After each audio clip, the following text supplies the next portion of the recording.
Hello everyone, নিয়ে আসলাম পটুয়াখালীর first day blog. তো সকালবেলা উঠেই একদম চলে আসলাম ছাদে এসে তো কি সুন্দর মনোরম পরিবেশ, আর এখানে রান্না বান্না দেখে তো আমার মনে হচ্ছিল যে কি জানি অনুষ্ঠান আছে। যাই হোক, এরপর আমরা খেতে বসে পড়লাম। আর খাওয়া শেষে এই যে দুই ভাই মিলে দুষ্টামি করতেছে, মনে হইতেছে দুইটাই পড়বে। সবাই আমার লিটল ক্রাশ আমাকে কিস দিচ্ছিল, কিন্তু আমার কাছে কিস না নিয়ে এসে চলে যাচ্ছিল। আমার খুবই খারাপ লাগছিল, খুব কষ্ট পেয়েছিলাম।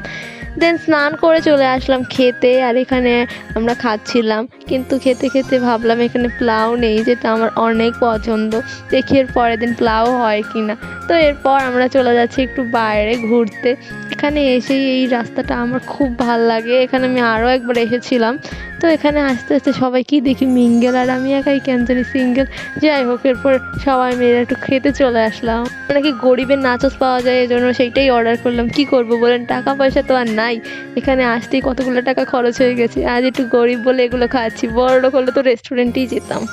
একটা গরিবের নাচস হলেও খেতে কিন্তু খুব মজাই ছিল। আর এই একজন হাতির বাচ্চা খাচ্ছে, এ যতই খায় কিন্তু মোটা হয় না। আর আমি বুঝি না কিভাবে মানুষ এত খেয়েও কিভাবে মোটা না হয়। আর আমি তো বাতাস খেলে কেন জানি ফুলে যাই। আর এরপরে তো মনোরম পরিবেশ দেখতে দেখতে গুটি গুটি পায়ে চলে যাচ্ছিলাম। আজ একটু টাকা নেই বলে একটু রিক্সায় যেতে পারলাম না। কি যে কষ্ট জীবনে, কি আর বলবো।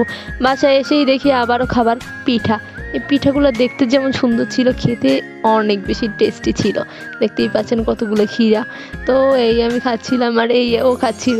বাসায় এসে ও কি সুন্দর খাচ্ছে, আর একটুও মোটা হচ্ছে না। আর দেখুন গেছে একটু পিঠাটা আপনাদের দেখানোর জন্য ধরছি, আর এই একদম দেখেই একদম খেয়ে ফেলছে। যাই হোক, এরপর সবাই মিলে মোবাইল দেখছিলাম, কি যে মজা। সবাই রিলস, ছোট থেকে বাচ্চা সবাই রিলস। আর এই যে চৌকিদার বসা, এই এ হচ্ছে সবার পাহারাদার অ্যাকচুয়ালি। একজন পড়তে বসে রিলস দেখতে গিয়ে ধরা খেয়েছে, এখন আমাকে চুপ চুপ বলছে। তো গাইজ, কেমন লাগলো ভিডিওটা? টাটা।